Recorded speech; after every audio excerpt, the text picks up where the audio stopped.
बातम्या। भाजपच्या लोकांनी पोलिसांवर दगडफेक केली। अभिजित दिपके यांचा मोठा दावा आहे। सीजेबीच्या आंदोलकांनी यावेळेस हिंसा केलेली नाही। भाजपच्या गुंडांना अटक करा, दिपकेंची मागणी आहे। पोलिसांवर जी दगडफेक करण्यात आली ती भाजपच्याच गुंडांनी करण्यात आलेली आहे। भाजपच्याच गुंडांनी केलेली आहे। मी आंदोलन ज्या दिवशी सुरू झालं त्याच्या पहिल्या दिवसापासून म्हणत होतो की बीजेपीचे गुंड या आंदोलनात पाठवण्यात येतील आणि जे अशा प्रकारच्या गोष्टी करतील आणि त्याचा आरोप आमच्यावर लावण्यात येतील।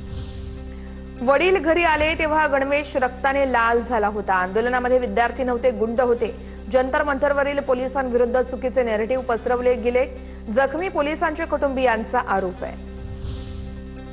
संसदेच्या दोन्ही सभागृहांचं कामकाज सोमवारपर्यंत स्थगित। विरोधी पक्षांच्या खासदारांचा दोन्ही सभागृहात गदारोळ। त्यानंतर दोन्ही सभागृहांचं कामकाज 3 ऑगस्टपर्यंत स्थगित। आधी हाडं मोडलात, आता एफआयआर करून खाती बंद करताय। मोदी शहा, तुम्ही जेनझीला धमकावून गप्प करू शकत नाही। राहुल गांधींचा हल्लाबोल। दिल्ली पोलिसांच्या कार्यपद्धतीवरती कारवाईवरती प्रश्नचिन्ह उपस्थित।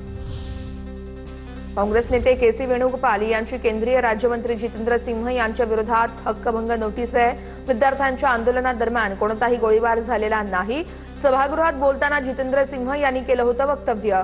मंत्र्यांनी संसदेची उघडपणे दिशाभूल केल्याचा आरोप आहे। जंतर मंतरवरील पोलिसांविरुद्ध चुकीचं नॅरेटिव्ह पसरवला। वडील घरी आले तेव्हा गणवेश रक्ताने माखला होता। पत्रकार परिषद घेत दिल्ली पोलिसांच्या कुटुंबानं आपबीती मांडली। उद्धव ठाकरेंचा अभिजित दिपके यांच्या आई वडिलांना फोन। आंदोलनाच्या यशाबाबत दोघांनाही शुभेच्छा दिल्या। चंद्रकांत खैरेंच्या फोनवरून ठाकरेंनी संवाद साधला।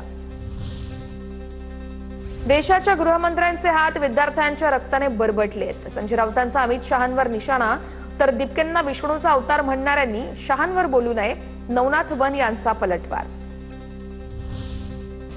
संसद भवन परिसरामध्ये अमित शहा संसद से गायब क्यों असा बॅनर घेऊन विरोधकांचं केंद्रीय गृहमंत्री अमित शहा यांच्या विरोधात आंदोलन।